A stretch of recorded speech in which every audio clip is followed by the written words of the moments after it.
Assalamualaikum warahmatullahi wabarakatuh. Yuk, take.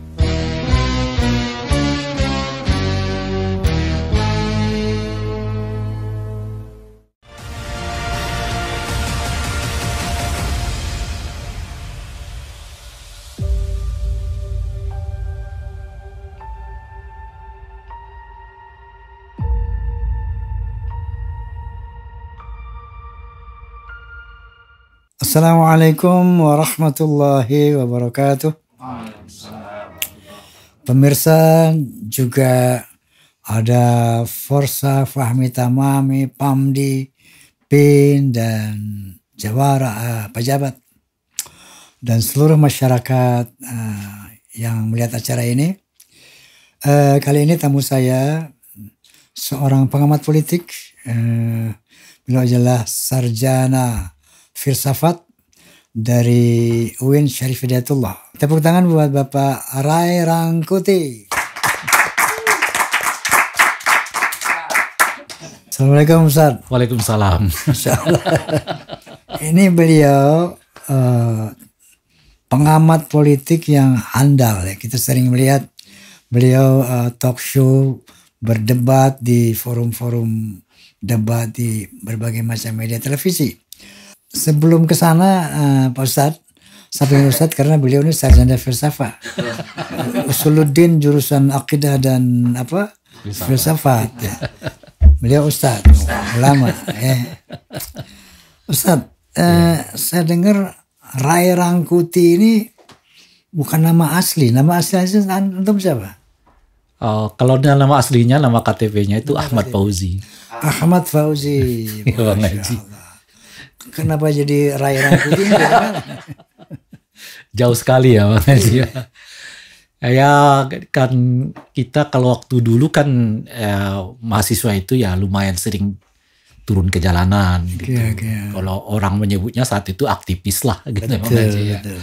Nah umumnya di kita saat itu di tahun 90-an mendekati tahun 2000-an itu memang sering banyak menggunakan nama yang lain. Oh gitu. Jadi sebetulnya bukan saya hanya, tapi umumnya kawan-kawan yang kita sebut sebagai aktivis itu tadi. Supaya nggak ketangkep gitu. Udah ya, nggak mudah nyarinya gitu loh makanya.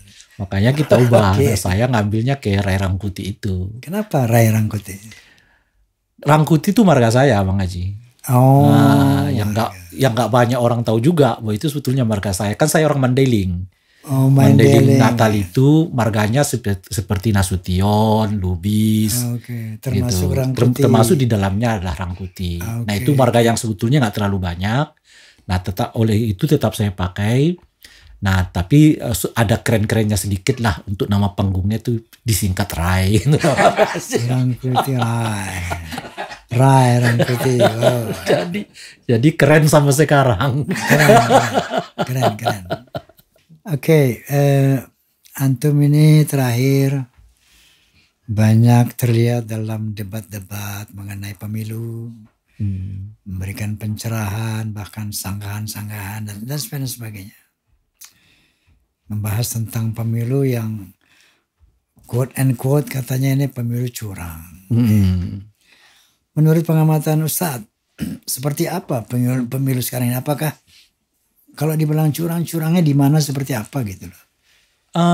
Kalau praktek curang ini kan sebetulnya agak umum terjadi menurut saya Bang Haji ya. Di hampir semua pemilu kita. Mungkin relatif yang lebih landai dari kecurangan itu pada pemilu tahun 99. Saya bicara pemilu di era reformasi ya Bang Haji ya. Kita nggak perlu lagi bicara pemilu di era Orde Baru karena itu bukan hanya soal tahapannya yang bermasalah, filosofinya aja udah masalah kira-kira kan. Nah, jadi sejak 2004 ke 2024 ini ya selalu ada model-model kecurangan. Yang oleh saya sebut itu ada secara umum kita bisa tarik kepada dua kesimpulan. Kecurangan yang bersifat tradisional istilah saya, lalu kecurangan yang bersifat baru. Sebentar. Bersifat tradisional yang antum maksud tadi ada beberapa pelanggaran yang pemilu itu umumnya ada curangnya gitu. Selalu itu muncul. Gitu. Misalnya sebagai contoh tuh Bang Haji politik uang. Itu di semua pemilu selalu ada yang namanya politik uang. Politik uang. Bahkan di pilkada-pilkada politik uang selalu ada. Betul. Nah ini yang saya sebut sebagai pelanggaran pelanggaran klasik, pelanggaran tradisional gitu. Oke. Nah yang kayak gini nih, ini banyak sebetulnya jenisnya itu. Ya, Bang Haji. sementara yang namanya transaksional nih kan, politik uang. Politik uang. Itu kan ada sanksinya dalam undang-undang. Berat sanksinya itu Bang Haji. Tapi pernah nggak Anda lihat orang yang dihukum karena politik uang? Ada beberapa kasus, khususnya di pilkada begitu ya. Di pilkada itu ada beberapa kasus yang memang sempat gara-gara politik uang orangnya dipidana, dipenjara. Tapi bahkan ada yang didiskualifikasi kemenangannya. Pernah. Pernah ada. Cuman itu nggak akan sampai 1%. Jadi 0,0 sekian % gitu loh. Karena kan kalau kita misalnya menyebut pilkada saja, pilkada kita itu kan lebih di 500 daerah di seluruh Indonesia. 180 ya jumlah pilkada kita. Kalau kebetulan terjadi satu, kan nggak sampai 1% tuh dari total 500 sekian itu Bang Haji. Dan umumnya memang, ya sepanjang yang saya tahu baru ada 1 atau 2 kasus yang karena politik uang lalu didiskualifikasi sepanjang sejarah pemilu kita di era reformasi ini gitu. Nah, jadi ada sanksinya, pidana. Ada beberapa yang sudah dipidana, tetapi tidak karena dipidana itu kemudian hasilnya didiskualifikasi. Jadi cukup dipidana saja, hasilnya tetap diakui, tetap berlangsung karena dianggap tidak terlalu signifikan untuk mengurangi hasil pelaksanaan pemilu ataupun pilkadanya. Nah oleh karena itulah dia orangnya dipidana, si pemberi dipidana, tetapi hasilnya tetap diakui. Ada modelnya yang kayak begitu. Kalau yang ini banyak, tapi lagi-lagi menurut saya nggak akan sampai di atas 5% dari sekian banyak praktek yang mungkin diduga terjadi gitu. Politik uang. Politik uang ini. Jadi ini politik uang yang sangat marak didengar, tapi entah gimana itu sampai sekarang sulit untuk mengangkatnya menjadi kasus atau temuan pelanggaran di dalam pelaksanaan pemilu itu. Kita rakyat sekarang ini ramai mengatakan politik kecurangan TSM terstruktur, sistematis dan masif itu seperti apa, bisa dijelaskan ini kepada? TSM ini sebetulnya benar nggak TSM itu? Ada dulu dipergunakan. Bukan yang saya maksud, kecurangan sekarang ini apakah benar terstruktur, sistematis dan masif, apa betul seperti itu?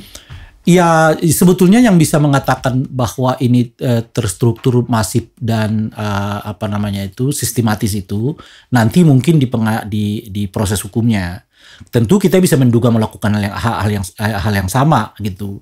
Nah cuma apakah benar atau tidak, ya itu nanti akan ada proses peradilannya baik di Bawaslu maupun di Mahkamah Konstitusi. Ustaz, apakah Anda merasakan bahwa ini terstruktur gitu, ini sistematis, ini masif? Anda melihat nggak hal itu? Ya ada gejala ke arah sana memang, khususnya yang disebut dengan terstruktur.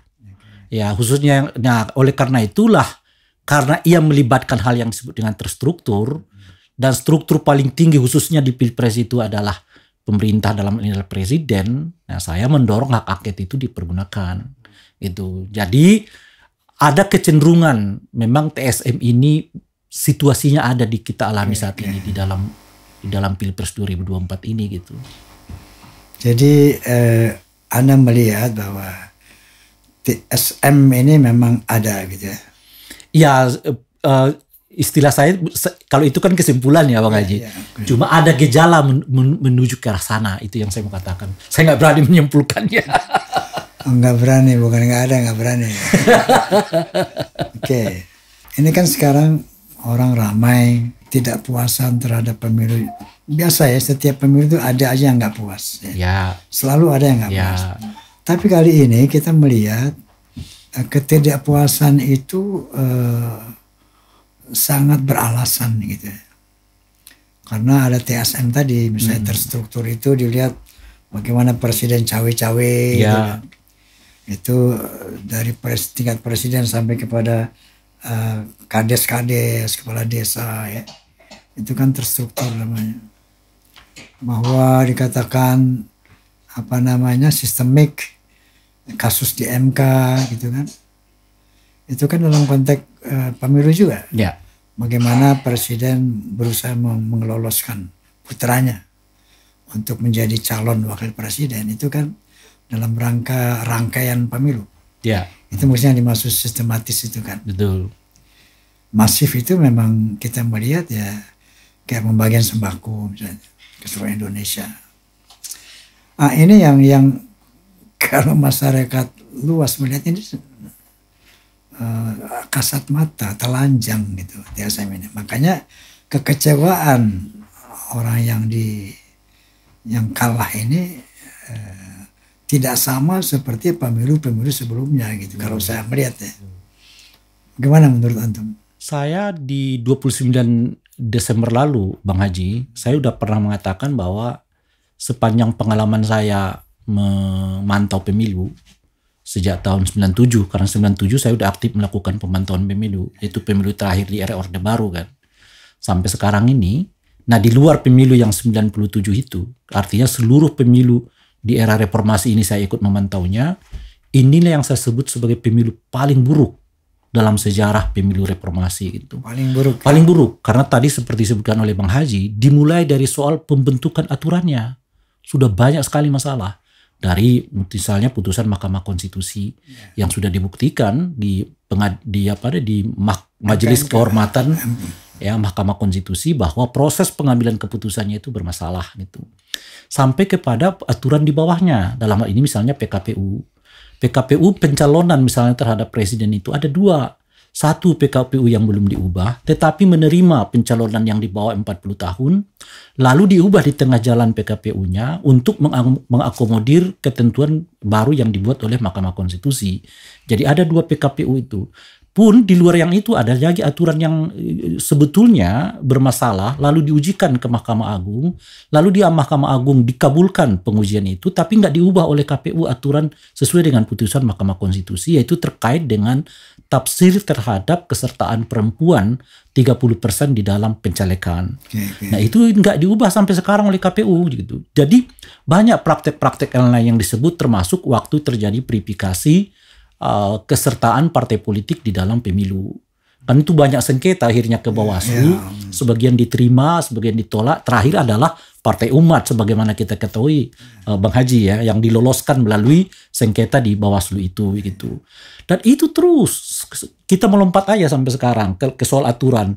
Terakhir adalah soal pembatalan atau penghentian rekapitulasi yang bersifat grafik yang dilakukan oleh KPU secara sepihak. Dia mengatakan bahwa yang grafiknya udah kita tutup aja. Sirekap ini. Tapi yang formulir hasil yang tetap ditampilkan gitu di dalam sirekapnya. Cuman yang grafiknya itu diberhentikan. Sampai kapan? Kenapa diberhentikan? Dasar pemberhentiannya apa? Kita nggak tahu. Nah, jadi kalau kita lihat dari itu semua, makanya 29 Desember kemarin saya sudah mengatakan ini pemilu terburuk sepanjang yang saya pernah ikuti gitu loh Bang Haji. Lalu istilah pemilu buruk itu diangkat oleh Pak JK sampai sekarang terus meneruskan. Akan ada yang menyebut bukan lagi pemilu buruk tapi juga pemilu paling brutal dan sebagainya gitu. Pemilu paling buruk, pemilu paling brutal ya. Nah itu dari aspek regulasi tuh. Belum lagi tentu dari aspek lain-lainnya kan. Misalnya substansinya aja misalnya. Substansinya itu sebetulnya kan kalau kita lihat kampanye-kampanye yang kemarin Bang Haji, udah agak enak tuh. Ada yang perubahan, ada yang tetap ingin melanjutkan. Tapi di tengah-tengah yang seperti itu, orang lebih terpesona pada soal joget-joget, macam-macam dan sebagainya. Gimik-gimik ya. Gimik-gimik seperti itu gitu. Dan itu, itu dirayakan. Nah, di tengah komunitas masyarakat kita yang tumbuh generasi barunya, dalam ini kan generasi X dan generasi milenial ini, mestinya kan mereka harus dilatih untuk memikirkan secara dalam apa visi misi dari pasangan calon presiden, bukan disodorkan dengan gimmick-gimmick. Nah, akhirnya kemudian memang kita tahu yang terjadi itu adalah asal yang penting saya suka, yang penting jadi yang keluar itu bukan argumen, yang penting saya suka. Nah, itulah yang kemudian dari segi yang saya sebut substansinya juga bermasalah, pelaksanaannya juga bermasalah, dan oleh karena itulah saya menyebut ini pemilu terburuk sepanjang sejarah reformasi gitu. Oke, pemirsa, bahwa pemilu ini adalah pemilihan umum memilih presiden dan legislatif ya. Presidennya sebagai kepala negara, sebagai kepala pemerintahan, tentunya sangat-sangat menentukan seperti apa negara ke depan gitu loh ya.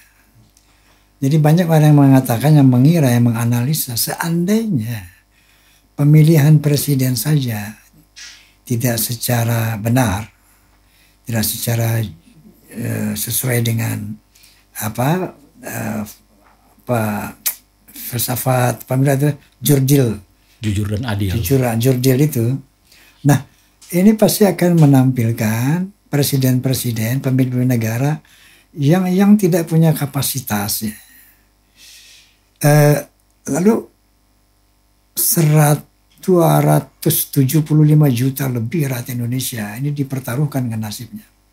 Oleh karena itu Pilpres ini akan menjadi terlalu amat sangat penting untuk diperhatikan, dilakukan dengan secara sebaik-baiknya, diseleksi dengan secara sejujur-jujur, seadil-adilnya, sehingga kita mendapatkan pemimpin yang betul-betul punya quality ya. Dan komitmen Bang Haji. Punya komitmen untuk bisa melanjutkan kehidupan bangsa ini yang benar-benar sesuai dengan harapan daripada Undang-Undang Dasar 45 yaitu betul Bang Haji. Adil, makmur dan sebagainya. Sejahtera. Ini Anda merasakan nggak keresahan masyarakat tentang adanya peristiwa ini, sehingga yang dilihat kan bukan what now tapi what next kan? Ya. Seperti apa ke depan, masa depan Indonesia kalau misalnya sistem pemilihan pemimpin ini seperti ini? Kayak tadi Anda katakan gimmick-gimmick yang ditampilkan ini kan tidak mengedukasi rakyat tentang pendidikan politik itu sendiri. Seperti apa sih kira-kira ke depan ini kalau pemilu seperti ini menurut Antum? Ini kan apa ya Bang Haji ya, mensederhanakan menurut saya sih. Mensederhanakan persoalan-persoalan yang kita hadapi dan kita rengkuh di masa akan datang. Padahal kan salah satu tagline-nya itu adalah Indonesia Bangkit 2045 kan. Ya, Indonesia Emas. Indonesia Emas. Tetapi saya kurang mengerti atau kurang dapat informasi apakah sepenuhnya orang mengerti bahwa ada target yang begitu tinggi untuk yang hendak kita capai di 2045 itu gitu. Ya. Sebab orang digiring ke sana itu dengan joget-jogetan gitu loh. Paham nggak? Gitu. Dengan sedikit rayuan yang bernama makan siang dan susu gratis gitu. Masyarakat pernah nggak diajak berdialog? Tantangannya apa aja sih? Pernah masyarakat diajak dialog? Kalau kita nggak sampai di sini, apa yang akan terjadi? Masyarakatnya pernah nggak kita ajak dialog?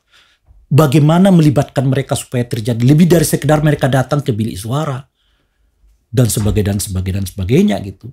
Jangan-jangan kita sendiri yang mengerti 45 itu sebagai tantangan, tapi masyarakatnya sendiri sih taunya tentang diri kita itu hanya sebatas joget, makan siang maupun minum susu gratis itu. Itu aja gitu ya. Itu yang saya khususnya di kalangan generasi muda ini yang pasti mereka yang akan ikut serta terlibat nanti di 2045 itu bukan kita lagi mungkin Bang Haji ya, pasti mereka itu nanti yang akan terlibat aktif.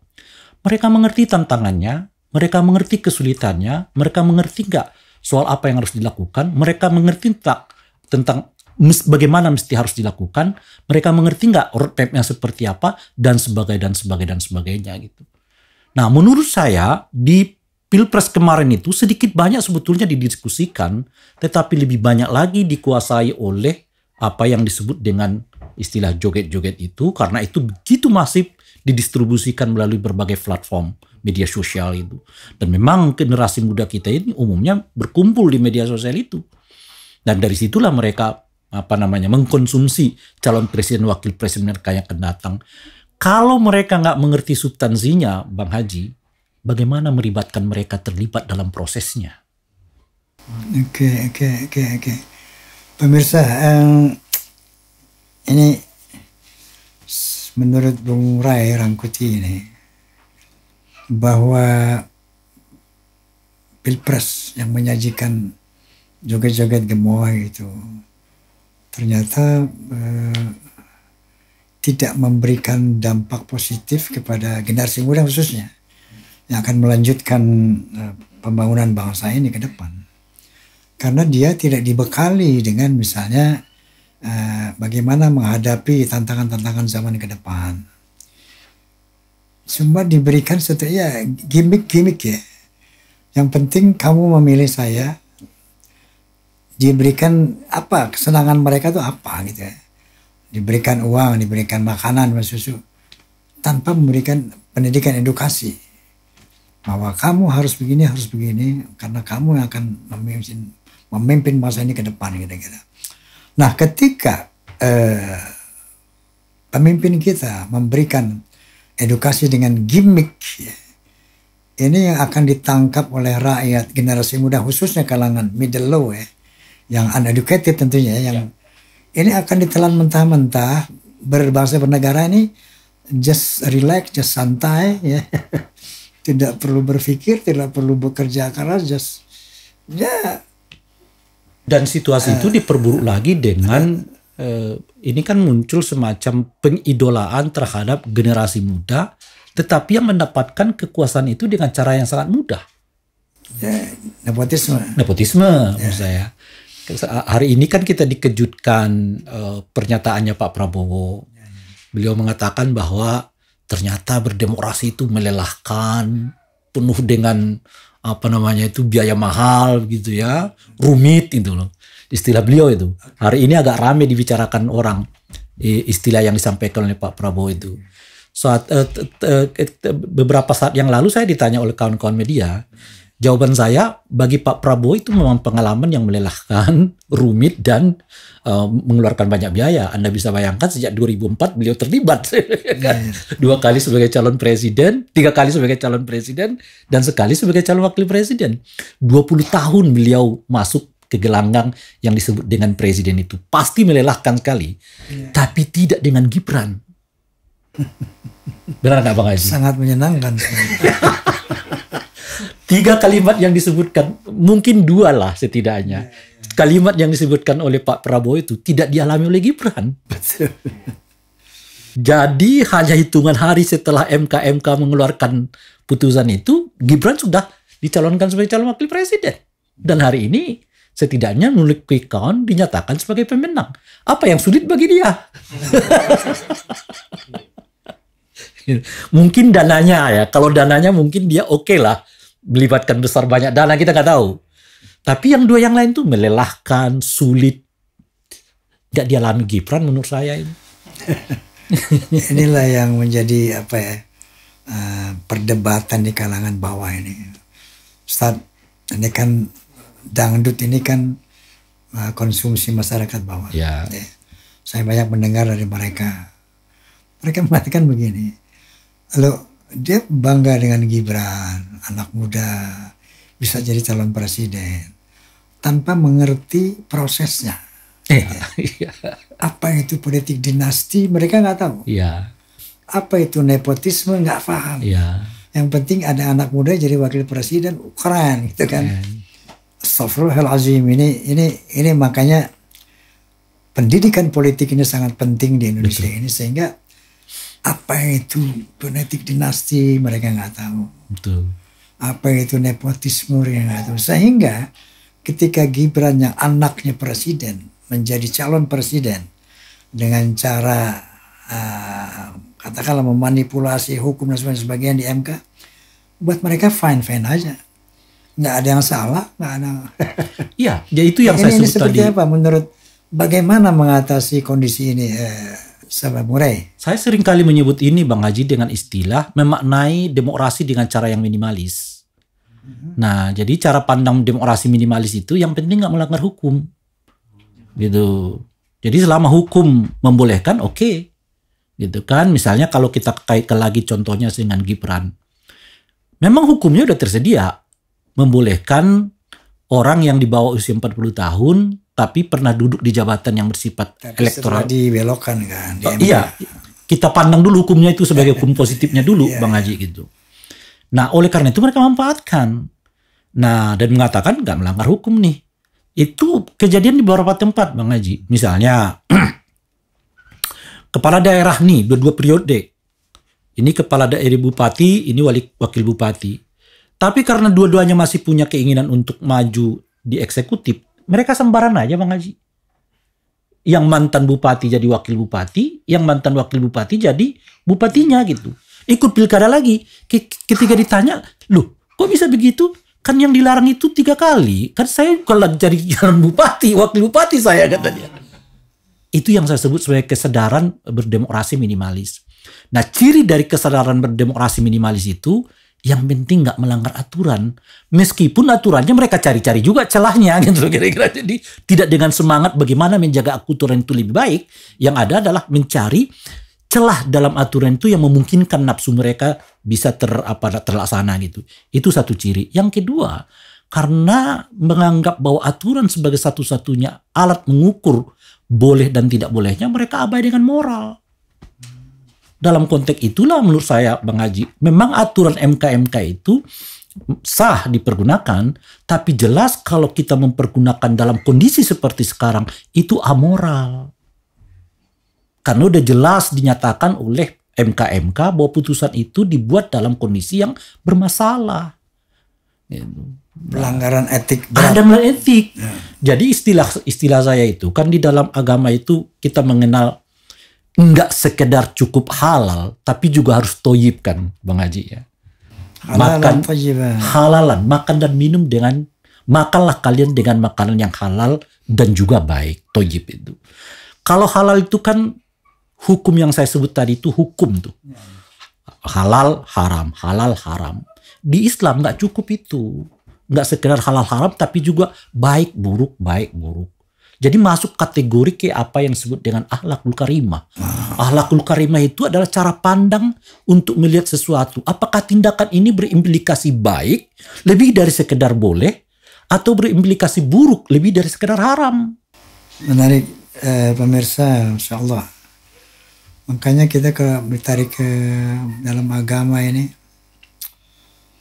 Ada qalan Nabi sallallahu alaihi wasallam, innama bu'ithtu liutammima makarimal akhlaq. Aku dibangkitkan untuk menyempurnakan akhlak kan. Jadi ternyata akhlak ini di atas iman, di atas takwa ini. Betul gitu. Orang beriman harus ada akhlak. Bertakwa harus ada akhlak. Tanpa akhlak sia-sialah iman dan takwa tadi kan gitu. Jadi Nabi saja dibangkitkan. Innama bu'ithtu, aku dibangkitkan untuk menyempurnakan akhlak, moral, etik. Jadi dia lebih tinggi daripada hukum sebetulnya. Betul. Tadi Bung Rai bilang secara hukum bisa, tapi secara etik tidak bisa. Tidak semua yang diperkenankan hukum itu tepat menurut pandangan etika. Ya, ya. Tapi jelas semua yang dikatakan oleh etik buruk pasti haram sifatnya gitu. Nah di kita berhenti di hukumnya Bang Haji, melupakan etikanya. Bahwa putusan MK itu boleh, ya, tapi secara etik.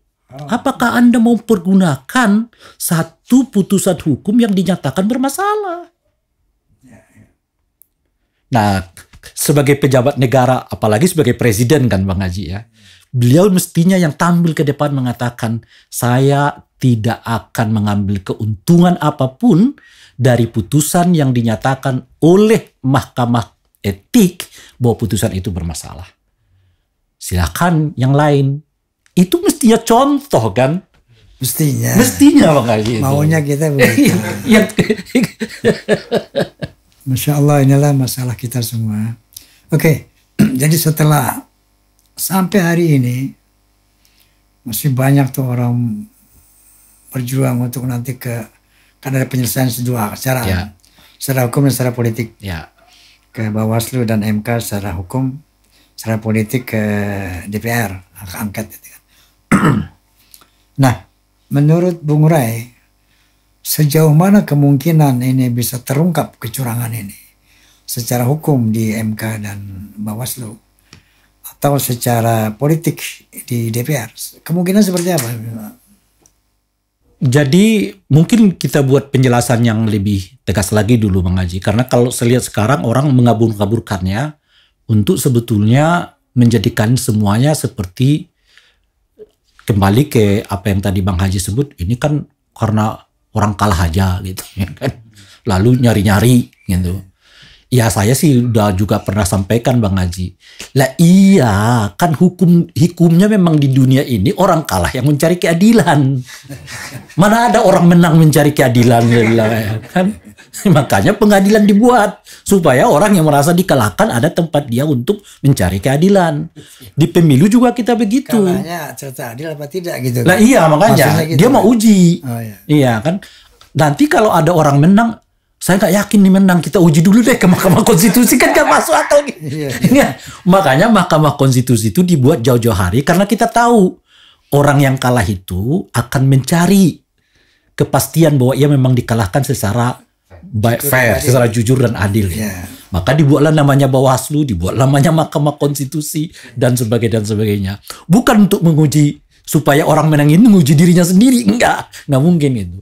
Nah itu sering ini kita sampaikan dulu Bang Haji, karena apa namanya itu ya, ungkapan hanya orang kalah yang nyinyir lah yang mencari begini-begini. Ini pada akhirnya memang berujung kepada bagian dari pelemahan demokrasi yang saya sebutkan itu tadi Bang Haji. Okay. Karena orang menganggap setiap orang mencari keadilan itu karena dia nyinyir gitu loh. Bukan karena dia memang merasa menemukan perlakuan yang tidak adil gitu. Nah itu satu. Nah oleh karena itu ada 3 di sini Bang Haji. 3 sifat, dengan 3 sifat dan 3 juga apa namanya itu institusi yang menanganinya. Kalau kita merasa ada pelanggaran yang berkaitan dengan tahapan pemilu, nah kita memang ke Bawaslu. Misalnya soal ada pencurian suara, ada praktek politik uang, ada dugaan manipulasi DPT misalnya, dan sebagainya. Kita selesaikan ke Bawaslu. Kalau kita merasa ada suara kita yang semestinya sekian, tapi akhirnya sekian, khususnya hilang, kita adukan nanti ke Mahkamah Konstitusi. Nah, tapi kalau kita mencurigai adanya keterlibatan kekuasaan untuk memenangkan paslon tertentu, itu sulit masuknya ke Bawaslu, sulit masuknya ke Mahkamah Konstitusi. Lalu bagaimana ujinya? Harus kita uji melalui DPR yang setara dengan kekuasaan itu. Lalu DPR pakai apa alat untuk mengujinya itu? Ya, itulah yang diberi dengan hak angket gitu. Nah oleh karena itu di hak angket ini bukan nyari kenapa suara dia hilang, enggak. Bukan nyari soal mengapa Anda pakai politik uang, bukan. Yang dicari nanti di angket ini adalah benar nggak ada dugaan bahwa presiden dengan segala kewenangan yang ada pada dirinya dan resources yang diberikan oleh negara kepada dirinya itu dipergunakan untuk pemenangan paslon tertentu atau partai politik tertentu yang boleh jadi itu nggak bisa digapai oleh baik Bawaslu oleh Mahkamah Konstitusi. Sebagai contoh misalnya Bang Haji, soal penyebaran bansos. Penyebaran bansos itu halal kan? Penyebaran bansos itu konstitusional karena diatur oleh konstitusi. Orang miskin dan orang yatim ditanggung oleh negara gitu. Tetapi apakah ada indikasi penyebaran bansos ini guna meraup suara tertentu, merayu pemilih untuk memilih paslon tertentu? Nggak Bawaslu yang menyelidiki itu. Yang menyelidiki siapa? Ya DPR gitu. Nah dalam konteks itulah angket ini menurut saya menjadi penting karena aroma adanya penggunaan kekuasaan demi pemenangan paslon tertentu dan partai politik tertentu begitu kuat di dalam pelaksanaan pilpres kita ini. Saya menyebutnya setidaknya ada 5 Bang Haji indikatornya. Pertama adalah itu tadi yang pertama, apakah ada dugaan penggunaan bansos untuk pemenangan paslon tertentu? Yang kedua adalah apakah ada dugaan penggunaan aparat keamanan untuk menekan masyarakat untuk memilih paslon tertentu? Yang ketiga adalah apakah ada dugaan penggunaan PJ-PJ untuk merayu masyarakat memenangkan paslon tertentu? Yang keempat, apakah keberpihakan kepala-kepala desa yang kita tahu akhir-akhir ini seperti yang sering kita dengar itu untuk pemenangan paslon tertentu? Dan yang kelima tentu saja adalah apakah ada instrumen ya hukum dipergunakan untuk mengancam orang per orang dan seterusnya. Setidaknya 5 ini yang menurut saya perlu dicari tahu nanti di dalam angket itu. Nah, kalau soal selisih suara, soal dugaan ada politik uang, macam-macam, itu mungkin akan masuknya ke Bawaslu, masuknya nanti ke Mahkamah Konstitusi, yang saya yakin dan saya sudah lihat, baik 01 maupun 03, yang sementara menurut Kikaon dinyatakan belum melampaui suara untuk masuk ke putaran kedua, itu sudah mempersiapkan diri mereka untuk masuk ke 2 institusi ini, baik ke Bawaslu maupun ke Mahkamah Konstitusi. Tetapi ini bisa berjalan seiring menurut saya, Bang Haji, karena kan kalau yang di Bawaslu itu kan ada limit waktunya, gitu. Di Mahkamah Konstitusi juga ada limit waktunya. Tetapi yang angket ini bisa terus berjalan, nggak ada limit waktunya, gitu. Bahkan kalau untuk periode tahun ini nggak selesai, misalnya periode yang sekarang, angket itu bisa kok dilanjutkan oleh anggota DPR yang setelahnya. Meskipun objeknya sudah berhenti sebagai presiden, karena kan masa baktinya cuma 20 Oktober gitu. Tapi dia tetap bisa melanjutkan itu gitu. Nah, oleh karena itu hasil yang terjadi nanti misalnya di Bawaslu atau hasil yang terjadi nanti di Mahkamah Konstitusi bisa jadi memperkuat bahan untuk melakukan proses penyelidikan di angket itu, Bang Haji. Oke. Jadi pemirsa, jelas sekali paparan daripada Ustadz Ray Rangkuti bahwa angket bukan untuk katakanlah urusan-urusan kecurangan itu sebenarnya, tetapi menyelidiki adakah keterlibatan presiden di dalam dengan menggunakan kewenangannya untuk memenangkan salah satu paslon. Ini penyelidikan itu. Nah, sekarang pertanyaan Bung Ray. Ya. Kita dengar sekarang ini kan syarat mengajukan angket itu kan tanda tangan 25 orang dari minimal dua fraksi. Ya. Tiba-tiba misalnya nih 25 orang ini masuk angin. Jadi kerokin. Ada karena intimidasi lah, ada macam-macam lah, ini itu dia nggak mau gitu ya. Itu tetapi rakyat artinya tidak puas tanpa adanya hal ini tidak dituntaskan penyelidikannya. Nah, ketika di Bawaslu misalnya di MK nanti tidak menghasilkan apapun yang menghasilkan kebenaran dan kejujuran, begitu ya di DPR kemudian anggota DPR yang berkewajiban mewakili rakyat nanti tidak kata quote and quote berkhianat kepada rakyat.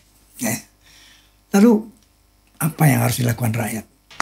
Saya nggak terlalu yakin masyarakat kita nganggap bahwa demokrasi ini jadi penting lagi bagi mereka, Bang Haji. Itu makanya kita semua harus menjaga betul supaya masyarakat menganggap bahwa demokrasi ini bukanlah main-mainan gitu loh, Bang Haji. Nah, makanya dalam konteks itu saya betul-betul berharap nggak ada yang masuk angin juga, Bang Haji. Dalam hal itu gitu. Saya kan kemarin sudah mengumumkan 30 nama yang kita dorong supaya berkenan untuk tanda tangan mengajukan hak angket. Udah tanda tangan belum? Alhamdulillah ada beberapa, Bang Haji, yang bersedia. Satu yang sudah bersedia udah mengatakannya tadi di rapat paripurna kan. Okay. Ibu Lulu kan udah mengatakan mau mengajukan hak angket gitu. Nah, beberapa di antara mereka masih menunggu sinyal dari fraksi, Bang Haji. Oh, gitu. Nah, ini dia memang di sinyal fraksinya ini yang belum kelihatan ada langkah yang lebih maju. Meskipun begitu, saya dengan beberapa teman juga sudah diundang oleh salah satu fraksi untuk memberi masukan. Kira-kira poin apa aja sebetulnya yang bisa dijadikan sebagai pintu untuk melakukan angket itu. Nah, insya Allah kami satu gitu kita akan FGD bersama mereka gitu. Artinya kalau dilihat dari sini, saya sih melihatnya, Bang Haji, praksi-praksinya juga serius. Cuma ada kendala lagi nih di antara mereka untuk siapa yang maju duluan. Gitu kira Bang Haji. Ini siapa ini yang bakal maju duluan? Jadi ada seolah-olah kamu aja deh, enggak, kamu aja gitu ya kan. Bukan malu, tapi khawatir nanti di tengah jalan ditinggalin sendiri gitu loh. Oke. Nah itu persoalannya Bang Haji gitu. Nah oleh karena itulah saya selalu mengusulkan baiknya 4 fraksi setidaknya atau 4 partai politik setidaknya ketemu aja satu meja lalu keluar bersama-sama mengungkapkan komunike bersama untuk mengatakan mengajukan dan mengawal hak angket ini sampai nanti ke rapat paripurna penyampaian hasil. Bahwa nanti hasilnya mereka berbeda-beda is okay. Jadi nggak ada yang mundur di tengah jalan. Cuma memang kita membuat kesimpulan yang berbeda-beda. Ya nggak apa-apa kan Bang Haji ya. Nggak bisa dipaksa orang supaya satu gitu. Nah tapi supaya apa? Supaya semua merasa nyaman. Sehingga nggak ada lagi nanti yang mundur di tengah jalan. Nggak ada tiba-tiba ya begitu rapat paripurna mau menetapkan supaya apakah ini mau ditetapkan sebagai hak angket atau tidak. Nanti praksi-praksinya mundur lagi. Nah itu yang saya khawatirnya ada di situ kelihatan Bang Haji. Tapi kalau dilihat dari persiapan, langkah-langkah dan juga berbagai ungkapan mereka di media terhadap masyarakat, sebetulnya hak angket ini udah di level 70% menurut saya Bang Haji itu. Nah cuman memang ya ketua-ketua partainya perlu bertemu dulu untuk saling meyakinkan bahwa mereka maju bersama-sama dan memiliki komitmen bersama-sama gak akan mundur di tengah jalan sampai nanti pada rapat paripurna penyampaian hasil gitu. Bahwa di dalam penyampaian hasil itu kan biasanya kan ada 2 atau 3 putusan dengan Bang Haji. Tinggal memilih itu. Ada paket A atau paket B, paket C kira-kira begitulah ya. Nah mungkin nanti partai yang saya pinginnya paket A is oke gitu ya. Partai B oke gitu. Tapi itu sampai di finalnya gitu loh Bang Haji. Finalnya itu ada yang A, B, dan C silakan masing-masing. Bagi saya, misalnya kalau mungkin Bang Haji tanya, apa sih finalnya? Bagi saya sih finalnya nggak mesti harus kepada pikiran hak menyatakan pendapat gitu loh Bang Haji. Nah soal hak menyatakan pendapat itu sangat tergantung pada sejauh apa mungkin nanti ya pansus angketnya itu atau mengungkap data-data terkait dengan dugaan yang dimaksud gitu. Nah cuman kalaupun sekiranya tidak sampai ke hak menyatakan pendapat itu Pak Haji gitu ya. Karena kalaupun menyatakan hak pendapat itu kan pasti lama lagi Bang Haji. Ya kan artinya taruhlah kita buat asumsi begini Bang Haji. Pertengahan Maret ini didorong rapat paripurna khusus untuk menyepakati hak angket yang dimaksud itu. Pengajuan hak angket yang dimaksud gitu. Nah, setelah itu mungkin akan dibentuk pansus. Pansus ini bekerja kalau belajar dari pengalaman Bang Senturi bisa 4-5 bulan. Mereka bekerja gitu. Kalau sampai ke hak menyatakan pendapat, yang tersisa tinggal 2 bulan lagi Bang Haji. Ngapain lagi menyatakan pendapat Oktobernya udah selesai kan kira-kira gitu tuh. Karena 2 bulan itu ngajunya ke Mahkamah Konstitusi. Mahkamah Konstitusi bisa 3 bulan bersidang untuk mengeluarkan pendapat bahwa hak menyatakan pendapat itu boleh atau tidak. Gitu loh kira-kira Bang Haji. Jadi oleh karena itu saya sih nggak punya pretensi ke hak menyatakan pendapat karena prosesnya makin lama lagi nih. Nah tapi kalau pansusnya bisa membongkar satu kebenaran bahwa ada cawe-cawe dalam pengertian penggunaan kekuasaan untuk pemenangan paslon, itu udah satu target yang cukup bagus. Kedua, model dan cara yang dipergunakan oleh yang bersangkutan itu sudah merupakan tujuan dan target yang sudah cukup bagus. Yang ketiga, dengan itu kita mengerti dan membuat rekomendasi bagaimana tata cara kalau ada presiden yang masih aktif, berkebetulan masa jabatannya akan berakhir, tapi dia punya pengganti. Gitu. Sehingga dengan begitu, pada pemilu-pemilu berikutnya, kita udah bisa mengatakan, pada minggu kesekian nggak boleh lagi ada bansos. Misalnya begitu Bang Haji ya. Lalu ada, termasuk di dalamnya soal, apakah dengan model yang kayak begini, kita nggak memikirkan kembali soal hubungan polisi dengan presiden? Polisi dan presiden? Institusi polisi, Bang Haji. Sekarang ini kan polisi di bawah presiden. Sementara TNI-nya di bawah Menhan kan. Kan Bang Haji kan? Nah, karena polisi dan jaksanya langsung di bawah presiden, akhirnya seperti sekarang. Kepala desa dipanggil, yang sampai sekarang kita nggak tahu lagi kelanjutannya seperti apa Bang Haji. Padahal kalau pro justisia, kan mestinya harus ditemukan dulu dalil-dalil dasar-dasar untuk manggil orang. Ini tiba-tiba istilahnya bendol desa ya. Kepala desa satu kabupaten bisa dipanggil oleh polisi. menjelang Pilpres kemarin kan. Ya, ya. Hukumnya apa? Dasarnya apa? Kecurigaan tindakan pidana seperti apa yang mereka sedang dicari oleh polisi dan sebagainya. Kita nggak tahu Bang Haji. Gitu. Nah, efeknya adalah begitu kelihatan hubungan yang cukup kuat antara polisi dengan presiden ini, nah polisinya kelihatan apa kata presiden. Mestinya sebagai institusi negara, kan di Republik ini Bang Haji, cuma 3 loh institusi negara yang mencerminkan negara kesatuan Republik Indonesia itu Bang Haji. Cuma 3, yang lain itu udah lokal-lokal. 1 namanya TNI, itu nggak ada TNI lokal. Semuanya Tentara Nasional Republik Indonesia kan, TNI gitu. Kedua Polri, Polisi Republik Indonesia. Nggak ada polisi Bandung, nggak ada polisi Jawa, nggak ada. Seperti di Amerika ya, negara-negara yang kita kenal sebagai distrik. Nah yang ketiga adalah ASN Bang Haji. ASN itu semuanya, ada namanya juga kan, aparatur sipil negara. Disebut negara di situ itu karena dia bukan milik pemerintah. Dia milik negara. Nah TNI, tentara negara. Bukan tentara pemerintah. Polisi Republik Indonesia. Bukan polisi pemerintah Indonesia. Bukan Bang Haji. Nah, tapi kesannya sekarang polisinya presiden ya kan, ASN-nya. Apalagi setelah revisi undang-undang ASN Bang Haji. Semua sekarang ASN kita itu tunduk dan patuh di bawah presiden. Kepalanya benar-benar, kalau dulu tuh kan enggak, ada nyampingnya sedikit Bang Haji. Ada namanya KSAN di situ. Komisi Aparatur Sipil Negara. Jadi kalau ada aparatur sipil negara ini dianggap menyimpang-nyimpang, yang negor itu nanti KSN. Nah sekarang presiden, Anda mau naik jabatan, presiden yang ngambil. Anda turun jabatan, presiden yang ngambil. Dulu melalui KSN itu. Anda mau disanksi, mau dipindah, presiden. Dulu nggak bisa begitu, KSN yang harus menilai. Nah dengan ini semua menurut saya Bang Haji, angket itu penting untuk melihat kembali posisi-posisi ini. Sebab kalau kita nggak atur posisi ini, bakal berulang. Nggak usah jauh-jauh hari untuk melihat proses itu berulang Bang Haji. Nanti di November pilkada nih, di 500 lebih ke daerah kita itu, kemungkinan besar ini akan di-copy nih. Akan jor-joran kepala daerah yang incumbent itu, berikan bansos kemana-mana gitu Bang Haji. Lalu dia mungkin begini, begono, naikkan gaji ini, naikkan gaji itu ya kan. Waktu masih ada KSAN aja Bang Haji ya, kita sering mendapatkan laporan perasaan ASN itu yang khawatir akan dipindah tempat oleh bupati-bupati aktif.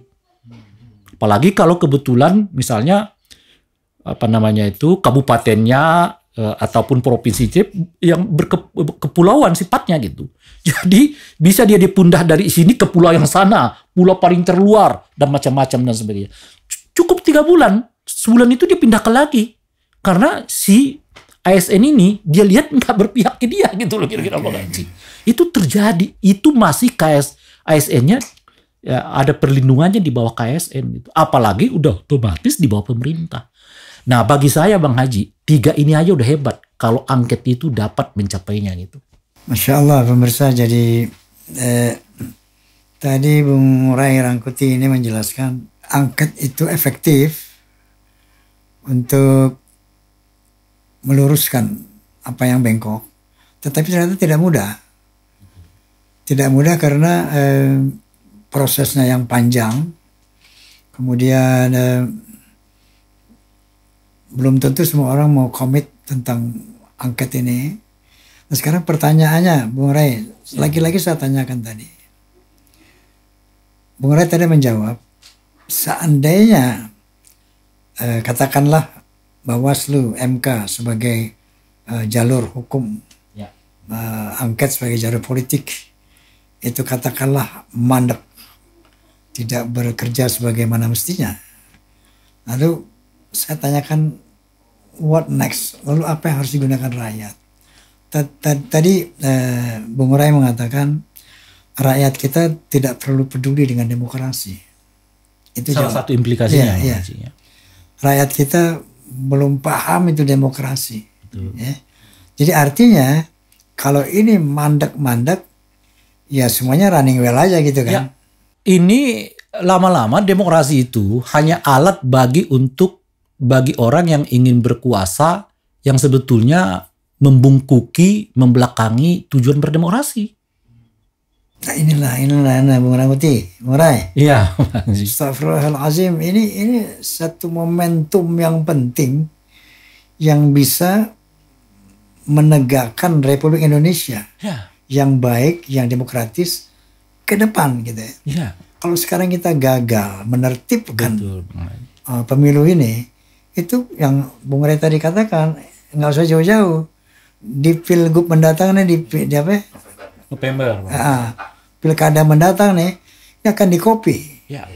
Pola-pola kecurangannya akan dikopi oleh para pemain ini kan. Dan seperti apa selanjutnya gitu.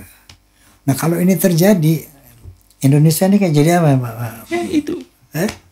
Itu yang saya sebut tadi Bang Haji. Jadi orang, nafsu orang berkuasa dengan segala caranya itu justru memakai demokrasi Bang Haji. Persis seperti tadi Bang Haji menyebutkan dinasti politik kan. Masyarakat kita nggak terlalu peduli yang disebut dengan dinasti politik. Karena apa? Karena menurut mereka dipilih langsung oleh rakyat, kata dia. Kan demokratik, kata dia. Padahal ya masyarakat kita mungkin perlu diingatkan kembali, dinasti politik itu justru tumbuh boleh di negara yang demokratik. Kan karena ia demokratik maka dia dipilih. Kalau dia nggak dipilih bukan lagi namanya dinasti, tapi monarki. Itu lagi namanya.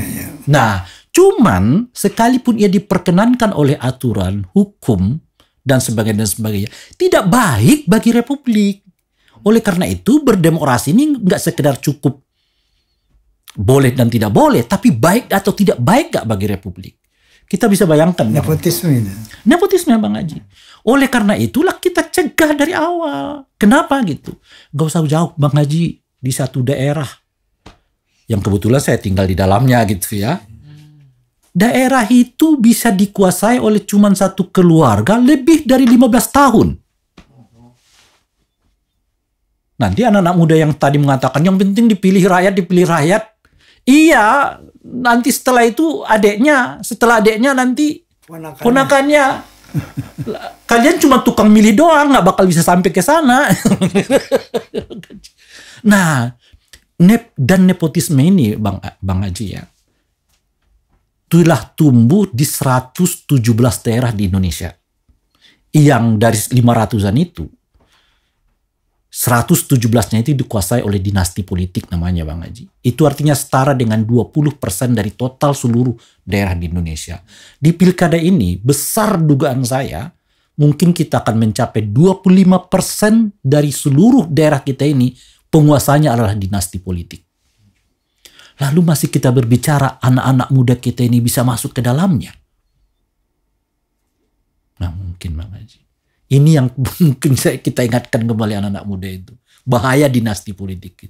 Kalau 2024 di pilkada ini udah seperempatnya Bang Haji, yakinlah pilkada 2029 mungkin sudah sampai setengah dari Indonesia ini dikuasai oleh dinasti politik.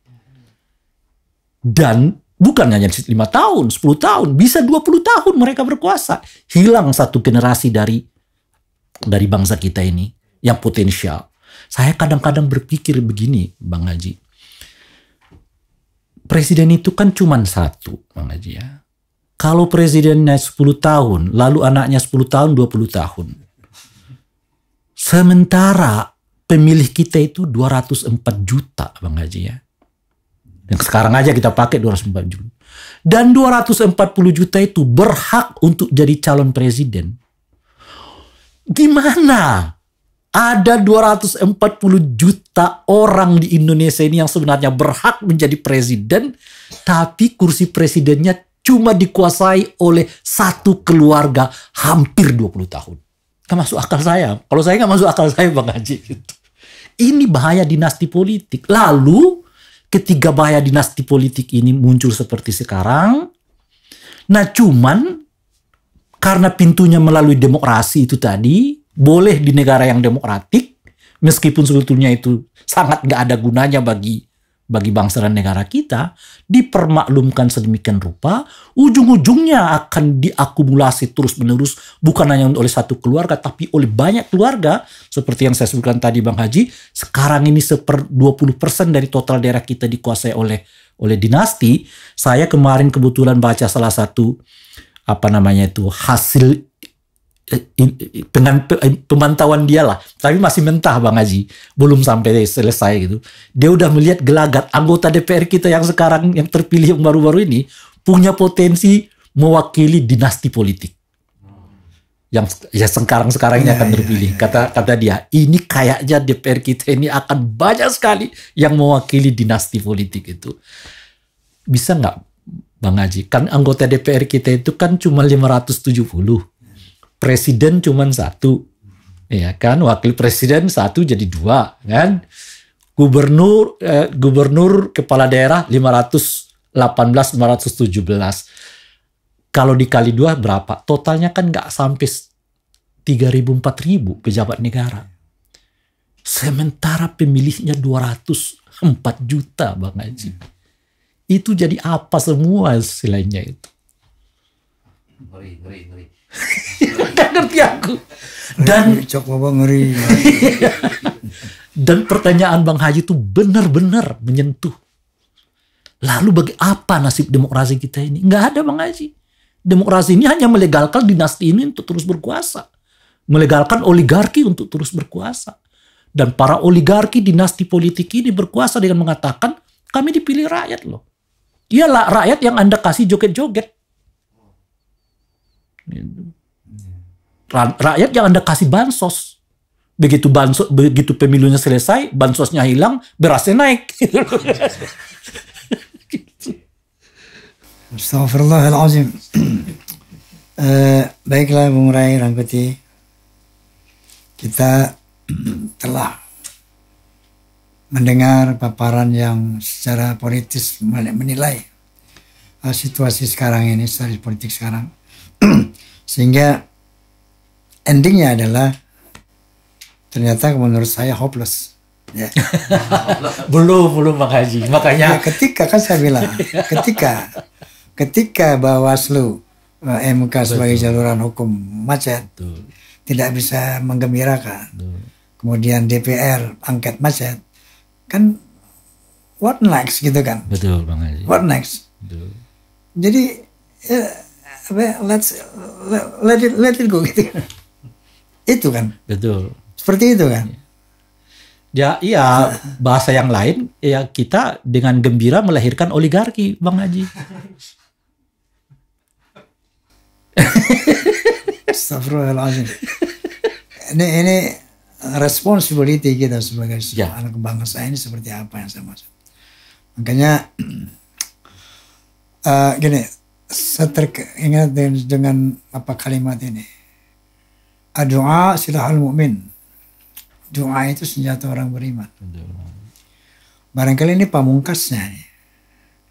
Ketika upaya ikhtiar dan doa, katakanlah ikhtiar sudah sampai pada klimaks, tidak menghasilkan apa yang seharusnya terjadi. Saya ingat ada satu istilah istidraj. Ya. Artinya kita serahkan kepada Allah semuanya. Biar kami sudah berjuang, kami sudah berusaha, kami sudah berdoa, tapi kezalimannya terus berlanjut. Fadl ya Allah. Maka ada satu ayat yang berbunyi begini. A'udzubillahi minasyaitonirrajim. Falamma nasu ma dzukkiru bih fatahna 'alaihim abwaaba kulli syai' hatta idza farihu bima utu akhadnahum baghtatan fa idza hum mubtalisun. Shadaqallahul azim. Yang artinya ketika mereka telah melupakan, mengabaikan peringatan-peringatan yang diberikan, ya, segala macam peringatan sudah disampaikan, diingatkan, diperingatkan, diabaikan. Apa kata Allah? Fattahna alaihim abwaaba kulli syai', maka aku bukakan lagi pintu-pintu keberhasilan mereka. Ditambah lagi kejayaan mereka. hatta idza farihu bima utu akhadnahum baghtatan fa idza hum mubtalisun. Sehingga ketika mereka telah merasa senang dengan apa yang mereka peroleh, merasa bangga, merasa sombong dengan apa yang mereka peroleh, akhadnahum baghtatan, maka aku akan azab mereka dengan tiba-tiba. Fa idza hum mubtalisun, sehingga mereka tidak berdaya. Barangkali apa harus ini gitu ya. Ini terjadi di zaman Firaun, terjadi kekuasaan yang tidak mungkin dirobohkan, akhirnya dijatuhkan oleh Allah. Namrud begitu. Banyak juga presiden-presiden di dunia di demokrasi modern ini yang tumbang karena melakukan kezaliman keterlaluan. Apakah harus demikian gitu? Ya, tentu kita tidak berharap lagi, Bang Haji, karena kita udah mengalaminya setidaknya 2 kali kan peristiwa yang seperti itu. Oh gitu ya. Tahun 66, 98. Ya, itu kan itu firman Allah kayak gitu. Itu dia. Jadi astagfirullahaladzim. Oleh karena itu kalau pesan saya sih Bung Rangkuti ya. Ya, Bang Haji. Ambil ikan jangan kerukan airnya. Ya. Proporsional. Sehingga bangsa ini tidak terbelah. Hati-hati politik divide et impera. Jangan kita ini diadu domba. Betul. Hanya untuk kepentingan seseorang saja. Inna lillahi wa inna ilaihi raji'un. Astaghfirullahaladzim. Luar biasa ini. Oke, barangkali ya ini yang jeritan hati yang paling dalam dari masyarakat Indonesia yang masih punya naluri ya. Seperti itu. Ya makanya kita, kalau saya sendiri Bang Haji, berharap betul angket ini salah satu mekanisme menahan jangan sampai martabat substansi berdemokrasi kita ini makin rapuh. Sebab kalau ia makin rapuh, yang diuntungkan demokrasi ini adalah para oligarki tadi. Mereka meraup kekuasaan dan sekaligus kekayaan berdasarkan sistem yang disebut dengan demokratik. Di zaman Orde Baru, oligarkinya kuat karena di backup oleh pemerintahan yang otoriter, bukan oleh sistem yang demokratik. Ini bagaimana oligarki kok bisa tumbuh di dalam sebuah sistem yang demokratik? Kekuasaan itu, Bang Haji, menurut saya sih, mengapa kita penting berdemokrasi itu? Karena menurut saya persis seperti yang diingatkan oleh Al-Quran kepada kita, bahwa kekuasaan, kekayaan nggak boleh bertumpuk di satu orang ataupun di satu kaum. Ya harus dibagikan, ya kekuasaan harus dibagikan, ya kekayaan harus dibagikan. Sehingga dalam Islam seperti kita ketahui ya Bang Haji, begitu banyak istilah-istilah yang memperkenalkan kita kepada pentingnya membagi kekayaan itu. Ada namanya zakat, ada namanya infak, sedekah, hadiah, apalagi Bang Haji. Macam-macam. Setidaknya 5-6 mungkin istilah yang memperkenalkan kepada kita betapa penting membagi kekayaan itu. Gitu. Pun juga di dalam kekuasaan. Itulah kalau saya pribadi merasa sangat gak suka dengan dinasti politik itu. Karena menumpuk kekuasaan pada satu keluarga. Di tengah 204 juta Bang Haji, pemilihnya ini, belum rakyatnya loh Bang Haji. Kalau rakyatnya kan 270-an juta rakyat. 270 juta rakyat itu cuma dipimpin oleh satu keluarga. Gak masuk akal saya Bang Haji. Nah itu kembali menurut saya, kesadaran saya itu bukan hanya kesadaran seperti yang saya baca di Al-Quran. Ya kekayaan, ya kekuasaan nggak boleh ditumpukkan kepada satu orang atau satu keluarga. Harus dibagi. Nah membagi kekuasaan itu namanya demokrasi. Membagi kekayaan itu dalam Islam ya ada zakat, infak, sedekah, macam-macam dan seterusnya. Nah mudah-mudahan dengan begini Bang Haji, kita kembali pentingnya demokrasi itu bagi kita untuk meningkatkan kualitas kehidupan kita, kualitas berbangsa kita, bukannya sekedar joget-joget yang kita sebutkan tadi Bang Haji gitu. Baik, terima kasih Bung Rangkuti, bahwa kalau bisa saya simpulkan, dari pembicaraan yang jauh ini, bahwa kita perlu mengedukasi masyarakat tentang konsekuensi atau konsistensi negara demokrasi. What is demokrasi? Kita cuma menyebut-nyebut ini demokrasi. Yang kedua, bahwa ada agenda reformasi, yaitu 3 agenda reformasi untuk menghapuskan korupsi, kolusi, nepotisme. Ternyata sampai saat ini itu masih terjadi. Artinya perjuangan kita belum selesai. Tapi ingat satu hal, jangan sampai terpecah belah, jangan terprovokasi, ambil ikannya, jangan kerukan airnya.